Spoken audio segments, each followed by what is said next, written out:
Jumbo.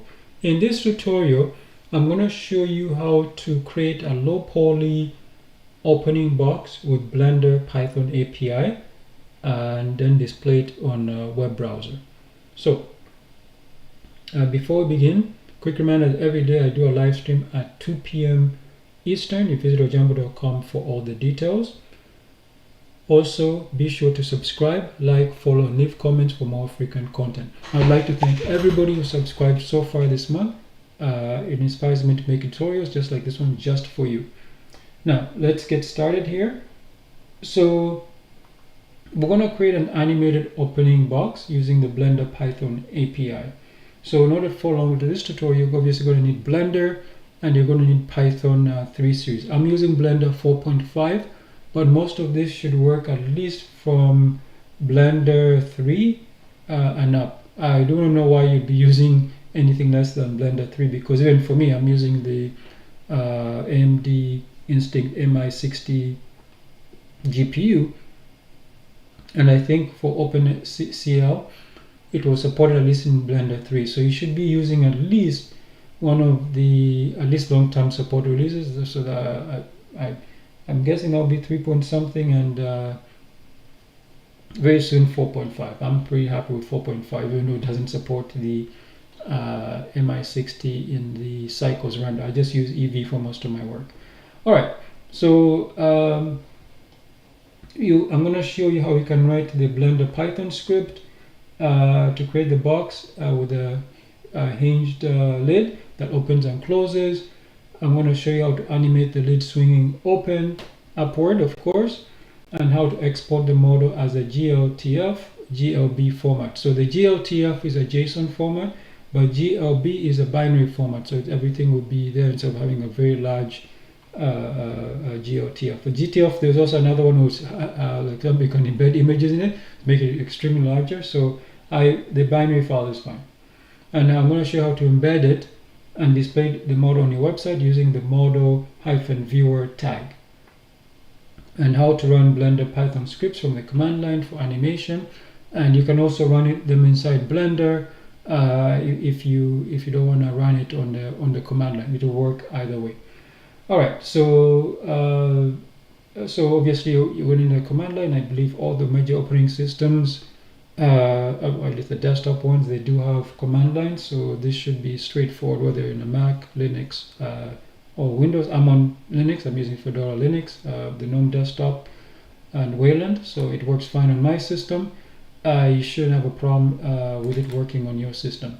So I'm going to show you what it's going to look like. There's actually, I even have a bonus for you guys, so you guys should like this tutorial. So I want to show you this here. So this is what we're going to create. So this is what we're going to create. So as you can see here,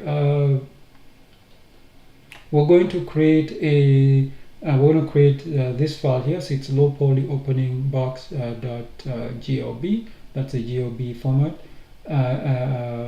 It's a file that will be visible in the web.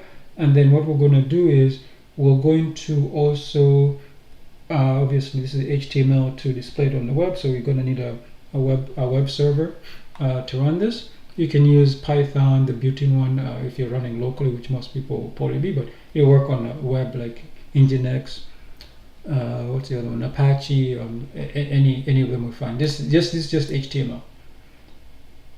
And you see, we're also going to create procedural textures for the wood texture.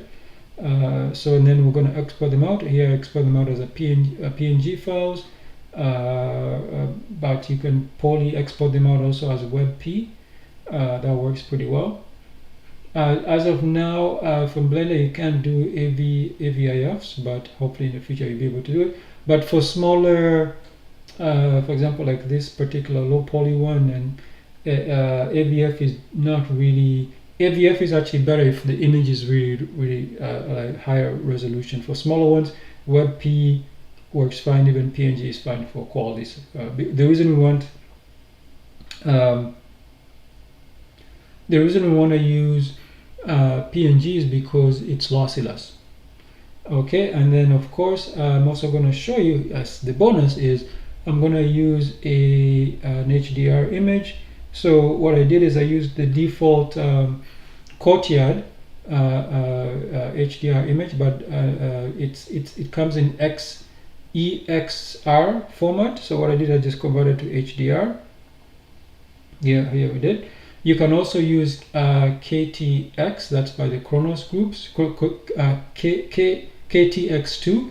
However, that one might not be supported on some browsers, especially the older ones.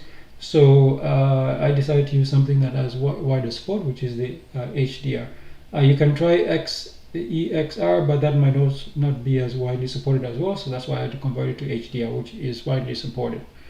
All right, and this is just a link because I'm going to be using this in the future as well. You guys saw in a different video, so it's just a sim link. It's actually just one folder below in the Blender tutorial folder. All right, now, so here we go. So I'm going to delete this. I'm going to delete that file. So the reason there's two of them is because one of them is for the top, the lid, and one is for the rest of the box. Maybe there's also some inside as well. So I'm going to delete all these files here. I'm going to open this up. I'm going to use I'll use the text editor. I'll use the GNOME text editor, this one here. Somebody before asked why I don't use an IDE. Well, this is just a very simple stuff, and sometimes an IDE is it's slow opening even on my system, so this is perfectly fine. So let's go over the Python file first. Obviously, as usual, you need to import the Blender Python module, and then I'm going to use some math. The reason for that is because we need to radians. Remember that Blender uses radians, doesn't use, for example, you can't say 60 degrees. You have to convert that into radians. For example, another thing is you can't say for colors, like if I want to use RGB colors, I can't say, like, for example, 255, 255, 255. If you don't know what radians are, they're basically they go between 0 and 1. So what that means is that for example, if I want 255, 255, 255 RGB, that will have to be 1111. Okay, so if you're using the 128 for the RGBs, the maximum is 128, 128, 128, then just convert it. That's basically what it is. Now, but you have to be careful because, for example, if you have a color, when you do the divisions, you have to be extra careful. So because it could throw it off, because obviously it doesn't do, decimals could be a little bit off there. All right, and then obviously from what I'm saying is that, for example, a color like 128, 128, 128, if you round up or down, it throw it right off. That's what I mean. And then we're also going to get from the math utilities, we're going to import the vector. And then the reason I'm importing the OS is because I want to save the blend file and the what else? The GLB file relative to where the Python file is. So in that case, it's in the same folder that the Python file here is. So that's why I import this. So I find the relative path. Okay, so the first thing we do is we clear the scene. The reason I'm being descriptive is because some of you guys are watching this screencast as a podcast, so I'm being descriptive for you guys. Okay, so you clear the scene, so use the Python Blender module object .ops, then .object, then .select _all. We select everything there, and then we delete. The reason we do this is because at the time of this recording, Blender 4.5, which I'm using, LTS release, it comes by default with the default cube, a default light, and a default camera. Now, in the future, or probably in the past as well, it probably came with something different, or maybe didn't come with anything at all. So if I use those default objects, the problem is I need to parse everything there to grab them, so that's inefficient. And number two is they may not exist in the future, or maybe somebody's using another version of Blender, so they won't be able to follow along. So it's better to delete all of them and just put the ones we want. And the reason I don't need a camera is because, as I said before, I'm going to use this is going to be displayed in a web browser, and I don't need I just want to use environmental lighting. Remember, we're going to use the HDR, so there's no need for a camera, and I can already zoom in and all that as well in the web browser. So I don't need the camera at all, because the camera will restrict it in a space, and you rotate and all that as well. So I don't need to worry about that. That's one good thing about using the model viewer in the web browser. Okay, so I created a function here.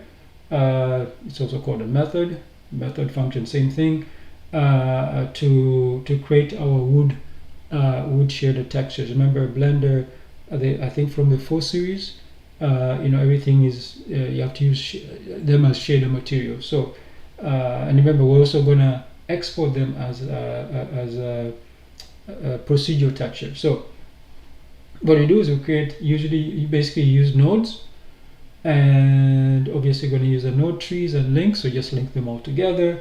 So what we do is we remove the default nodes, then we add our own node. So the first node is the node output material, that will be the one at the end, and we just give a location so that when we open this up in Blender, we can see where it is. I'll show you this as well when you open a Blender. Then we use the principled BSD. We give it a position.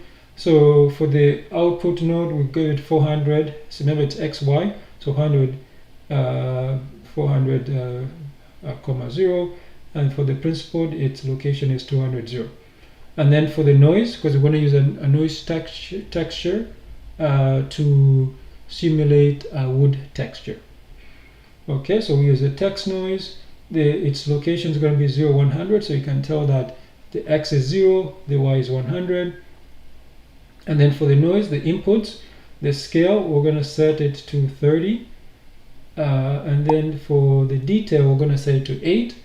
And then for roughness, we'll set it to 0.7. And then we're going to use a color ramp.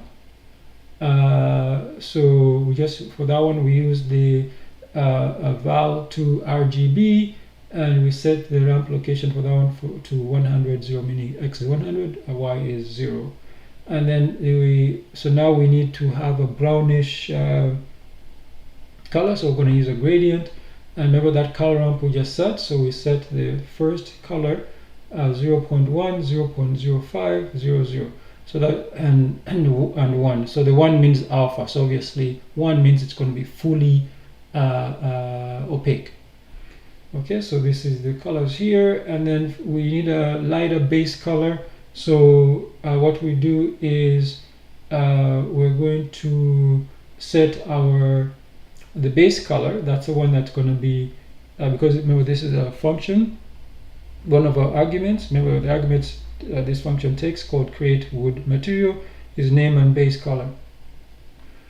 So that base color is the one we're going to use, and the alpha is obviously going to be 1. Okay, so it's going to be a lighter base color. And then we're going to link up the nodes. Very simple. So we take the noise and we take the noise FAC, and the color ramp FAC, and then we link the color ramp outputs, the color, to the input of the principled BSD, and then from the principled output, the BSD, we take it to our surface. That was, I believe, the output as well. Okay, so now then we return the material. Then we're going to create a base cube. We just get the primitive mesh. We add the size of 2, location 0001, that's X, Y, Z. So obviously you can see Z is up, it means it's 1, the rest are just the default 00. And then we're going to give it a name called box underscore base. And then we're going to give it a hole. So the hole size is going to be 1.2. Remember, everything's usually by default 111. So the hole size, we create another mesh, another cube, and then we just call it, the name of this one is going to be hole underscore cutter. So it's basically a cube within a cube. Okay, and then remember, because it's low poly, now we can model this ourselves, but then we don't have to do too much. So low poly, you have to be, you can be ingenious. Okay, and then after that, to create the hole, we use a modifier. We'll call it hole, the type is Boolean, and it's just going to be a difference. So remember, it's basically just a big box, and then we create a small box. And then what happens is when we combine them together, the difference is going to be our whole. That's all it is. It's that simple. Okay, then we make the base active, and we apply our modifier. All right, and then we delete the whole color because we don't need it anymore. It's done its job, so we delete it by using the do_unlink equals true. And then after that, we need to create another cube. This is going to be for our lid, so it's another. We add another cube. It's a mesh primitive. The location is 0, 0, then 2.21. So obviously this is X, Y, Z or Z. It's a lid, and the name is going to be codebox_lid. And then we scale it on the Z-axis to 0.2, and that's it. And then now for the hinge, we basically want to set it where the origin of that lid. So we set vector position 0, comma -1, comma 2.1, and then we have we set the cursor, the hinge position, and we set the origin to origin_cursor. That's the type. Then after that, we need to we create our materials using that function. You see here base wood 0.6, 0.3 and 0.1, and then the lid wood, which will be 0.8, 0.5 and 0.2, which is a lighter brown. The first one is a darker brown, and the lid is going to be a lighter brown. That way you can differentiate them. And then we assign the materials to our base material, the base wood, and the lid to the lid_wood. And then after that, we now do our rotation for the lid, and you can see now we're using radians. So 0, 0, 0, meaning it's going to be flat, but that's the default place we want it to be. And then after that, we insert a keyframe. We use the rotation_ruler and frame 1, so that's frame 1. And then at about frame 30, what we do is we rotate it radians 180. So this, I prefer this because we can let the built-in Python function to calculate the radians for us. We don't really care. It's just going to be 180. So meaning it's going to be flat up, flat up, 180 degrees, or flat this way. And then on frame 60, go back to the original position is 0. So this way the animation will go like this and like that. Okay. Then after that, we set the linear interpolation. Basically what we do, we use F curves, and we set the keyframe points, and we set them to linear. That's it. And then after that, we set our timeline based on our frames. So obviously we're going to frame start will be 1 and the end is 60, and that's it. And then we set the frame, we set the default to 1. Obviously we want it to start, it's supposed to be continuously continue, but where do we want to start? We want to start the first one when the box is closed. All right, and then after that, we are going to bake our materials. So to bake our materials, we have a function for that. It will take in the object, the image name, and the width. The default width is 1024 by 1024. And then, so the engine, render engine, we're going to use cycles.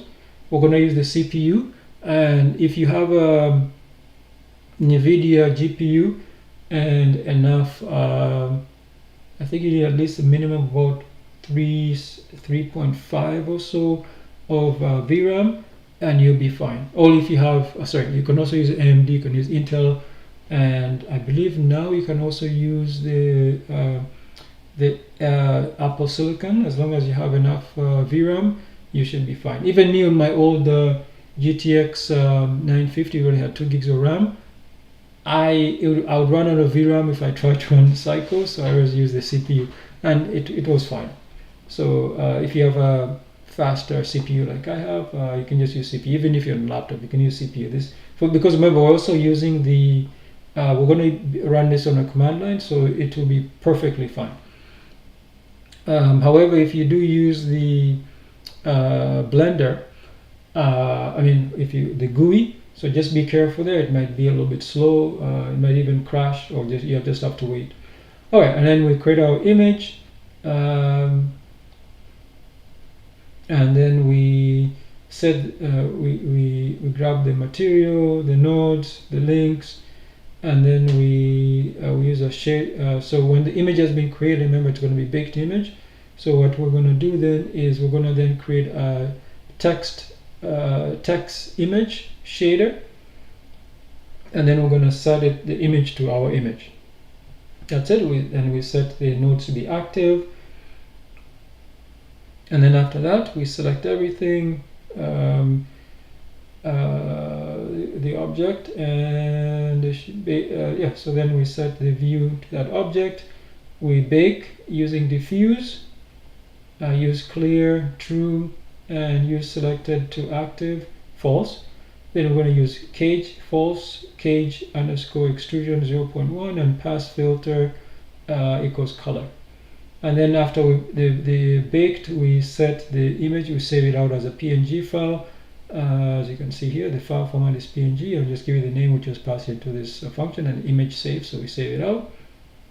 Then our BSD, we go through all the nodes, the BSD underscore principled. We link the color to the inputs of the base color, and then after that we bake both objects, because remember there's two of them. There's the lid, and then there's the box itself. So I can see we give them name. One is called low poly opening box base texture, that's for the box, and then this one is for the lid texture. So we bake both of them, and then after that we save the blend file. This we'll get the absolute path. So the absolute path means the path to our Python file which is running, and then we save the blend file here. Sorry, the name of the path, and then we just save it out using the Blender Python object ops wm save underscore as main file, and then the file path we set to that. And then after that we do the same thing, because we want to export out a GLB file. So we OS, remember that's why we imported the OS path join, and the path to our, so the name will be low poly opening box.glb, and then we use the vpy.ops.export underscore scene.gltf. So remember I said GLTF there's three actually formats in it. There's the GLB, that's the one we're going to use. There's the default one, which is GLTF, which is the JSON, and then there's the JSON embedded. We're going to use the GLB because that's the binary one. Then we export apply, meaning we apply the modifiers. Remember we do use at least one modifier, and we export the materials. So yes, we want to export materials. Remember there's animations as well, so we need to export those animations, set that to true. Export texture coordinates, because remember we have UVs because we have our procedural texture has been converted into an image. So the texture coordinates, set that to true. Then we export the image format. Unfortunately, as you can see here, I say there's no AVF. So there's auto, PNG, JPEG, and WebP. So I set it to auto. Let it decide what it wants. And then you can export the images as WebP if possible. So I set that to true. And then there's a WebP fallback set to true. So basically the fallback will be PNG. So that's fine. And then if there's JPEG, we set the quality to 90. I can set it to 100 if you want. And then the export image quality, we also set it to 90. So that will just save us a little bit of space. So that's perfectly fine, and we're done. And then for the HTML, this is very simple stuff. You just need two things. You need your script to load the module, which is the model viewer. You see it's a CDN. And the other thing you need is right here, the model underscore viewer tag. So the source will be your source to your GLB file. Let me zoom in a little bit more here. And then you need to have autoplay. There's no hyphen, it's just autoplay one word. So this will allow the animation to continuously play. You can also use JavaScript to do that, but I just found it easy just to put autoplay here. Then I have auto rotate. So it means it will rotate by itself depending on the position you set it. And then there's camera control, so I can control, moving it, zooming in, and all that as well. If you have an AR, like example, you have a headset or anything like that, you can also view it there as well. And then the shadow intensity, I like to set it to 1. And then here we go. To use an HDR image, this you just put environment hyphen image equals, and in double quotes you put remember we're using courtyard.hdr. You can use EXR and you can use KTX2 as well. However, KTX2 it's by the, as I said before, it's a Chronos group. However, that might not be as widely supported, and the EXR is obviously not supported on other browsers, but HDR it's more widely supported. Let's put it this way: HDR is probably supported by 91 to 92% of web browsers. EXR is maybe up to 50%, and then KTX2 is, it might be like 15% or so, at least from the record I found in a few years ago. So I don't think, it's probably gotten better, but people still prefer HDR. I guess their web browser maintainers are lazy, or they haven't just gotten around to it, so we just use HDR. The problem is EXR is more highly compressed than HDR, and I'm not sure. The good thing about KTX2 is that it goes straight to your GPU. That is why it's not as high supported as the others. Okay, so that's the code here. So I'm gonna minimize this, and then we're gonna drop to the command line now. I'm gonna run it in the console.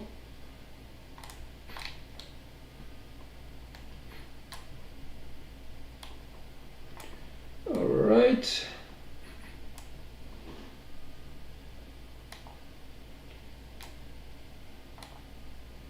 Okay, I'm gonna zoom in here. I'm gonna clean it up first.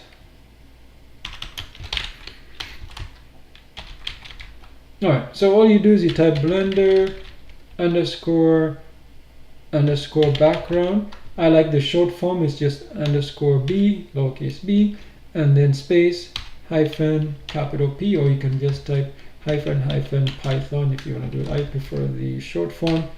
And then the name of your Python file. In my case, it's low poly underscore, no, sorry, it's low hyphen poly hyphen opening hyphen box dot py. So I press enter, and you can see I'm running, as you saw there, I'm running Blender 4.5.2. It's an LTS version, and you can see what's happening here. It's going to, you see, it's done. Just like, obviously the computer's a little bit fast. The noise you guys are hearing is not the air conditioner. It's my workstation. What's happening is I set a fan profile, so it ramps up when it's needed. This way, because the noise was getting to me, the little humming noise, so I decided to set it even to use I finally figured out how to use a fan profile. So this way, it's obviously when it's not being used, like you saw, it wasn't being used. It's very quiet, and then obviously when it's used, it was used to generate this. The fan ramped up, so it made noise. I'm using MOS. I didn't want to use the CPU because the CPU has it has its own dedicated fan, and so that one would not be accurate. So I prefer I chose MOS, and that seems to be working very well. All right, now it's been exported, and you can see it exported 2 files. If you can see here, this one is obviously a darker. It's a darker color than this one. So so now what I'm going to do is I'm going to open up Blender here. So I'm going to double click in this, and you can see the box here.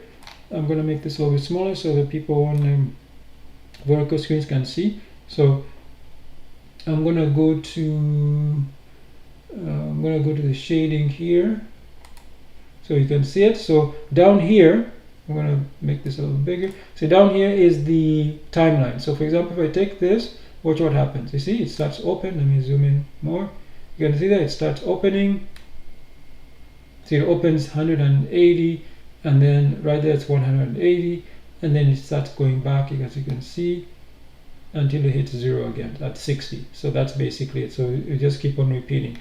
So that's basically it. And as I was saying before, if you don't want to run this on the command line, you can simply go to Blender.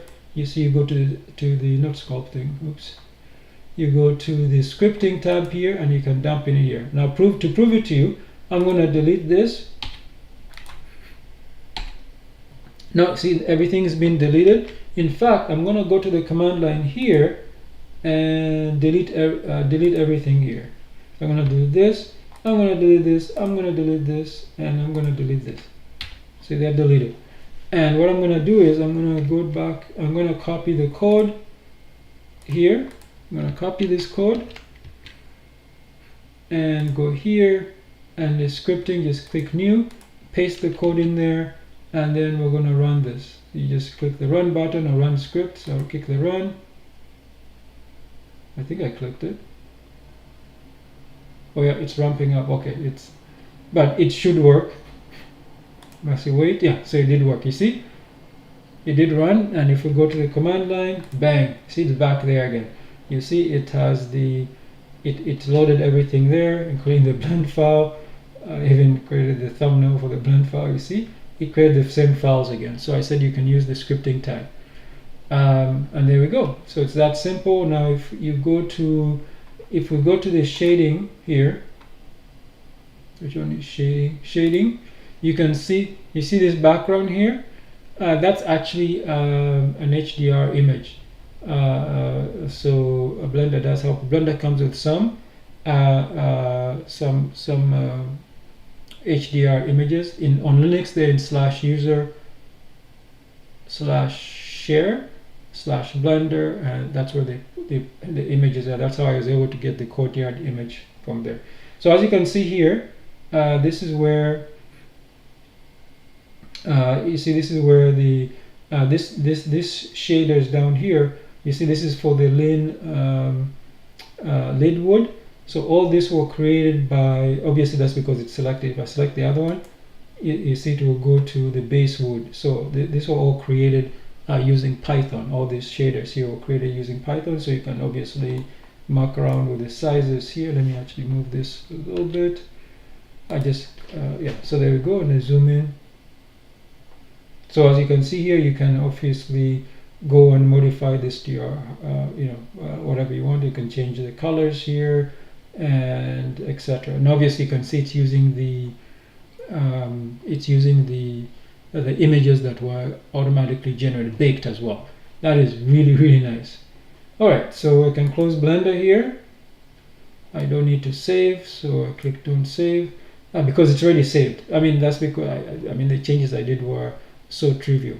Now we need to go back to the command line. I mean, for this tutorial, we're going to go back to the command line. Why? Because we need to start a server so we can actually see our model in the browser. So I'm here in the command line. I'm going to use Python, but you can use any browser, any web browser, as long as it supports HTML, which I think all of them do. So there you go.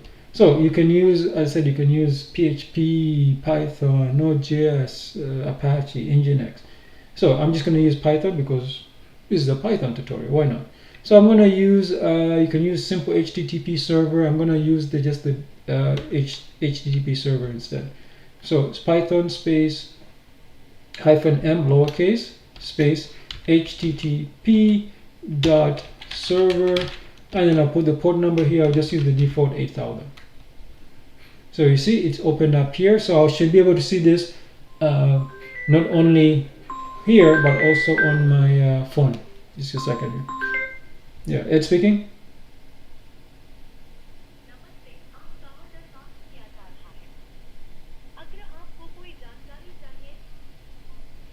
I don't even, actually, that's the first time. I don't even know what language that was. Usually I get spam calls in I think it's Mandarin. Okay, yeah, so now I'm gonna use the Chromium browser, but you can use any browser you want. It's not yeah, it's not necessary. All I need the name, so let me make sure I get the name correctly here. I just need the name. Okay, so here's the browser. So I just type 127. You can do localhost. It will go to the same place. It doesn't matter. Slash low poly box. Bam! There it is. You see? You see my hand? Just to prove to you, I'm not doing anything. You see, it's yeah. So it's running. It's rotating all by itself as well. You can see the animation is there, and you see it's a much better. The lighting is actually pretty nice. The reason for that is because I said I'm using the what do you call it? I'm using an HDR image. I remember for environmental underscore image. That's why it's able to do that. Okay, and obviously, if I want to rotate this, I can rotate it. You can see the bottom of the box there, and you see the inside. That's the hole that for the box. And there we go. So you might notice that the colors are slightly different, and that's how we're able to do this. So this one is actually a little bit lighter, but because the way you can zoom in and zoom out. And there we go. You use the mouse, so that's zoomed in and that's zoomed out. Yeah, yeah. I don't know if you can see it properly. Yeah. So right here is a perfect example. You see, this one is much darker than this one, so that's why. Now, if you're wondering why the textures look like a cross, that's because it's a rectangular. It's rectangular. So obviously there's top, right, bottom, left, and all that. That's why. So even though this one is more flat and this one is more of a cube shape, the texture is still applied to all of them. Now you can apply the textures a little bit. Remember, this is a procedural texture, so that's why it looks like this. It looks more like yeah. OSB. Looks like an OSB texture. So that's it. It's nice and simple.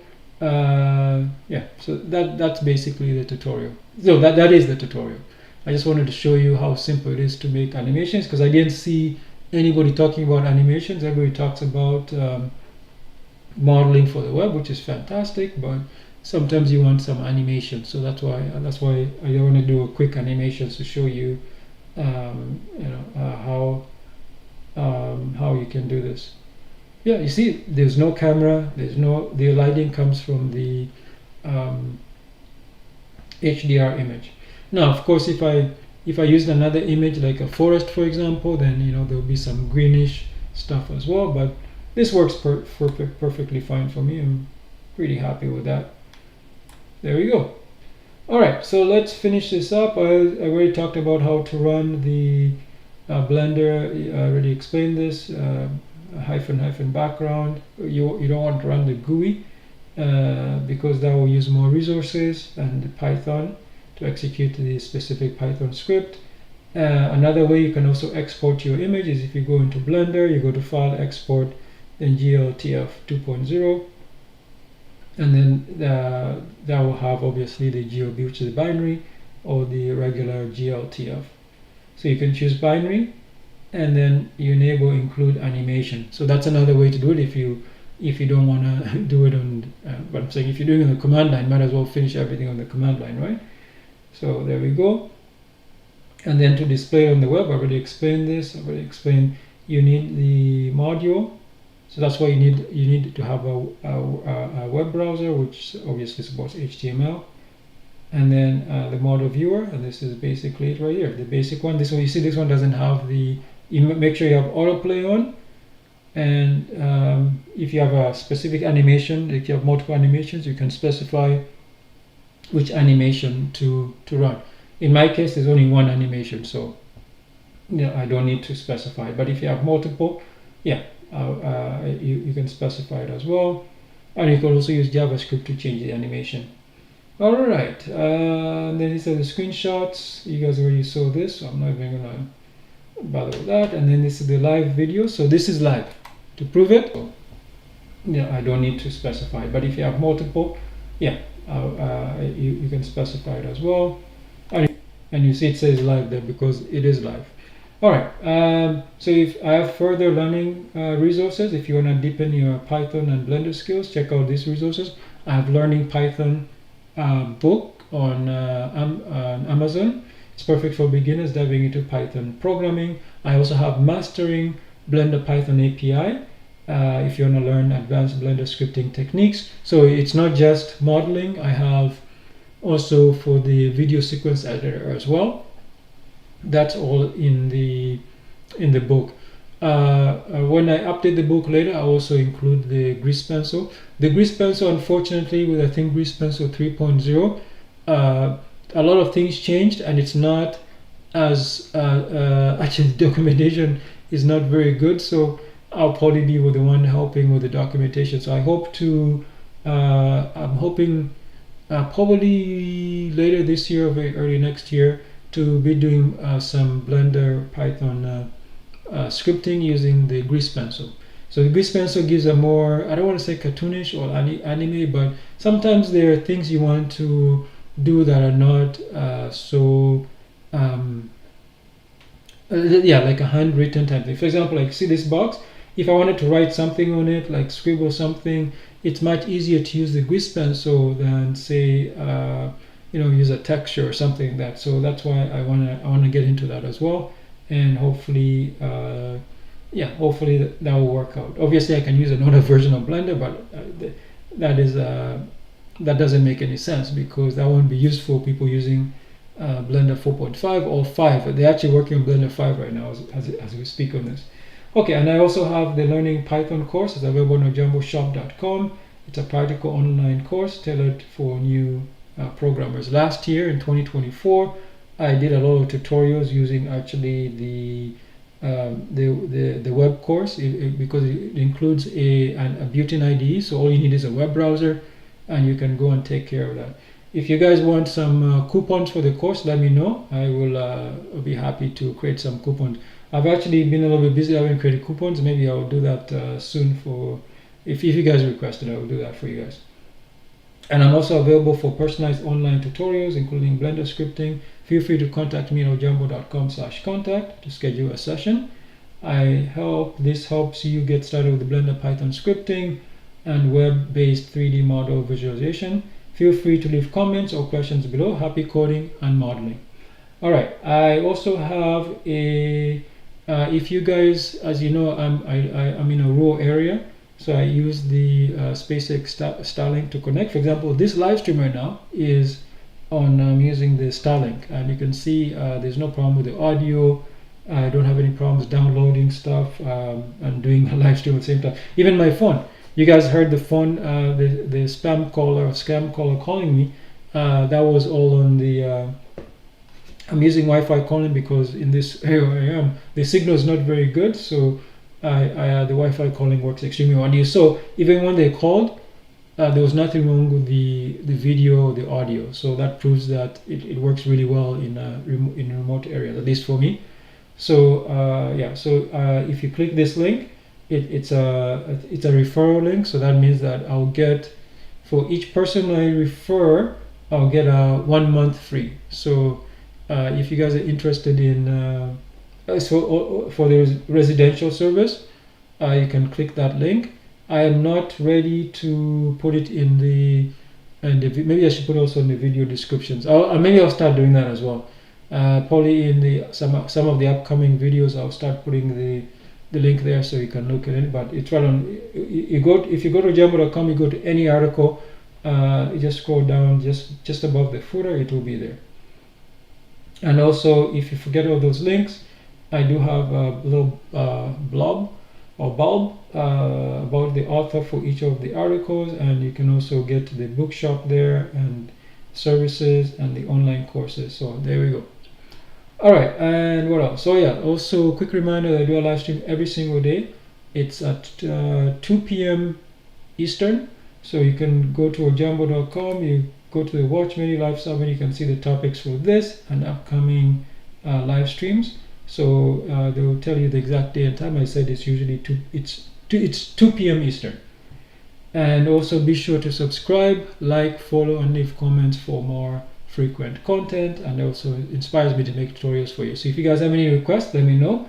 I am able to I'm open to any requests, and I'll honor them. So just to let you guys know, as of right now, most of the stuff I do is obviously open source. There's a reason for that, and I'll give you a perfect example. So I recently reviewed what did I review? I think I reviewed my GPU or something else, and then Twitter, X, they suspended my account. Now so I appealed it because I said that any images I got from the manufacturer's website, in this case AMD, I'm guessing, it's because I actually downloaded the media kit. So they actually want me to use those images to talk about them and when I'm reviewing a product. So it's not like I'm pretending that those images are mine. I even say that. I even made the video. I said that I got this from the AMD media kit. So I don't know why they suspended my account. So it's just silliness. Yeah. So that's a reason why I said I don't like doing proprietary stuff. I prefer to do open source stuff because I'm reviewing their product, and